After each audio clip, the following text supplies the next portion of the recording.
Markus 10. Perceraian.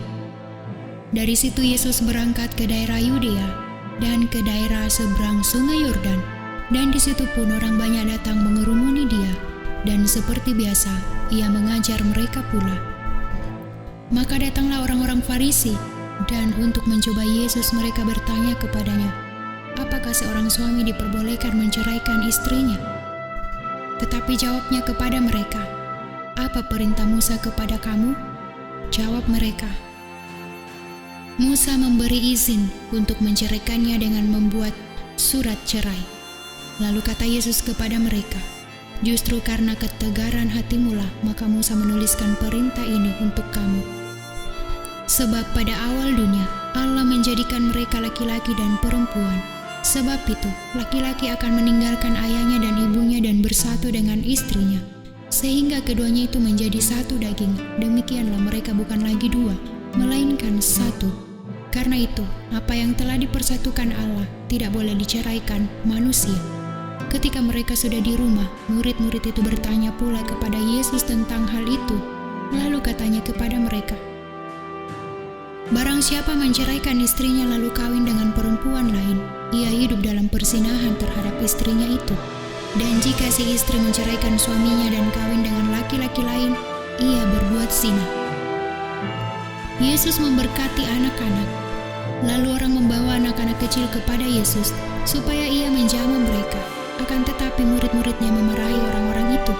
Ketika Yesus melihat hal itu, ia marah dan berkata kepada mereka, biarkan anak-anak itu datang kepadaku, jangan menghalang-halangi mereka. Sebab orang-orang yang seperti itulah yang empunya kerajaan Allah. Aku berkata kepadamu, sesungguhnya barang siapa tidak menyambut kerajaan Allah seperti seorang anak kecil, ia tidak akan masuk ke dalamnya. Lalu ia memeluk anak-anak itu dan sambil meletakkan tangannya atas mereka, ia memberkati mereka. Orang kaya sukar masuk kerajaan Allah. Pada waktu Yesus berangkat untuk meneruskan perjalanannya, datanglah seorang berlari-lari mendapatkan dia, dan sambil bertelut di hadapannya ia bertanya, Guru yang baik, apa yang harus kuperbuat untuk memperoleh hidup yang kekal? Jawab Yesus, mengapa kau katakan aku baik? Tak seorang pun yang baik selain daripada Allah saja. Engkau tentu mengetahui segala perintah Allah, jangan membunuh, jangan berzina, jangan mencuri, jangan mengucapkan saksi dusta, jangan mengurangi hak orang, hormatilah ayahmu dan ibumu. Lalu kata orang itu kepadanya, Guru, semuanya itu telah kuturuti sejak masa mudaku. Tetapi Yesus memandang dia dan menaruh kasih kepadanya, lalu berkata kepadanya, hanya satu lagi kekuranganmu, pergilah, juallah apa yang kau miliki dan berikanlah itu kepada orang-orang miskin, maka engkau akan beroleh harta di sorga. Kemudian datanglah kemari dan ikutlah aku.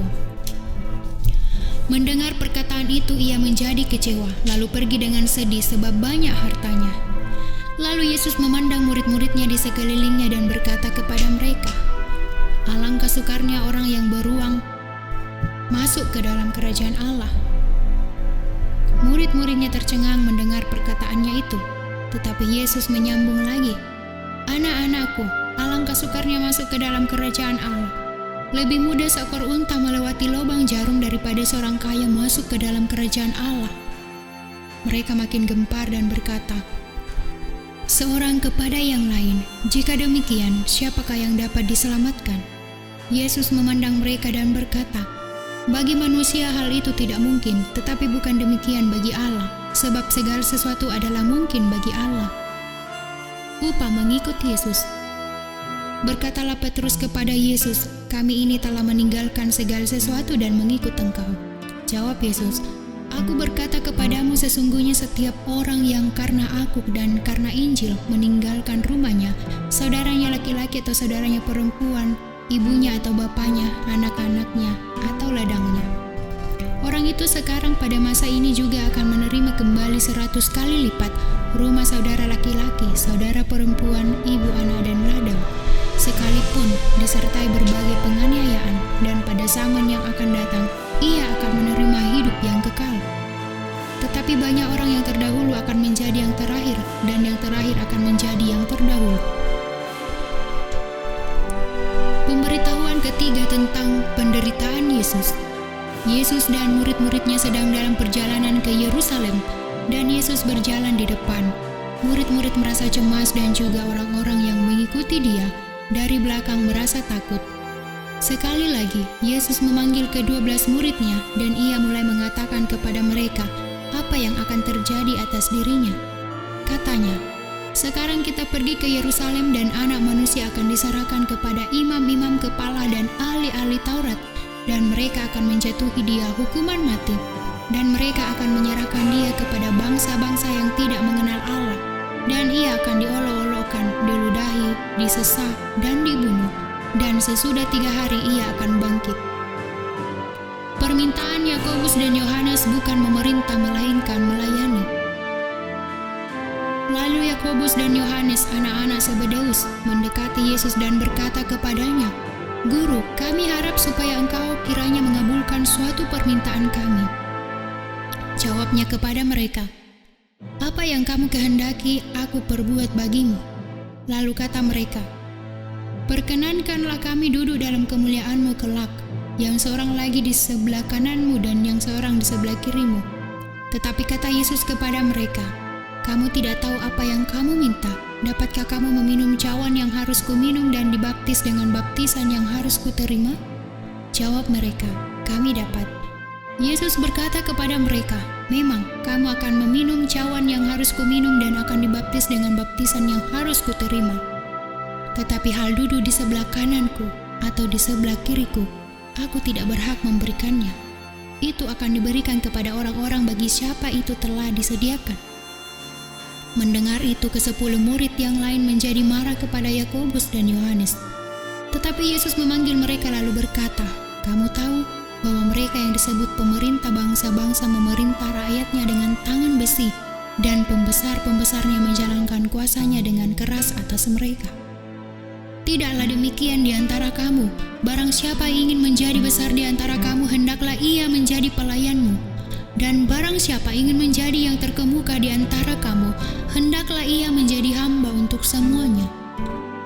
Karena Anak Manusia juga datang bukan untuk dilayani, melainkan untuk melayani dan untuk memberikan nyawanya menjadi tebusan bagi banyak orang."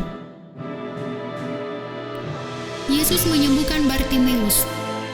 Lalu tibalah Yesus dan murid-muridnya di Yeriko. Dan ketika Yesus keluar dari Yeriko bersama-sama dengan murid-muridnya dan orang banyak yang berbondong-bondong, ada seorang pengemis yang buta bernama Bartimeus, anak Timeus, duduk di pinggir jalan. Ketika didengarnya bahwa itu adalah Yesus orang Nazaret, mulailah ia berseru, "Yesus, anak Daud, kasihanilah aku." Banyak orang menegurnya supaya ia diam, namun semakin keras ia berseru, "Anak Daud, kasihanilah aku." Lalu Yesus berhenti dan berkata, "Panggillah dia." Mereka memanggil orang buta itu dan berkata kepadanya, "Kuatkan hatimu, berdirilah, ia memanggil engkau." Lalu ia menanggalkan jubahnya. Ia segera berdiri dan pergi mendapatkan Yesus. Tanya Yesus kepadanya, "Apa yang engkau kehendaki supaya aku perbuat bagimu?" Jawab orang buta itu, "Rabuni, supaya aku dapat melihat."